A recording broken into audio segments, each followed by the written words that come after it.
पप्पा को देखा खाना लेके देखी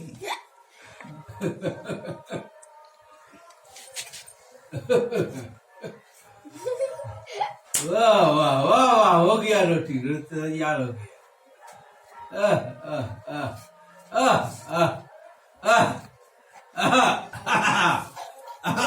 बर्तन वैसे देखे रहे बर्तन दे से सिनाना चाहिए वाह वाह बल्ला रोटी अरे अब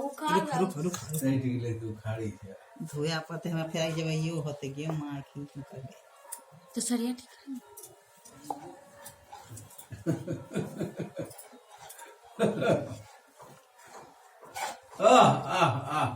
पूरा ताकत लगा के बोले छी घूरे छे बिना आटा लगवे छे बर्तन ले रहा वाह वाह हो गया अरे बैठ गया रोटी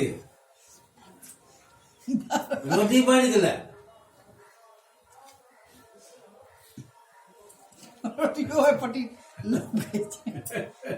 अच्छा से देखो चकना दे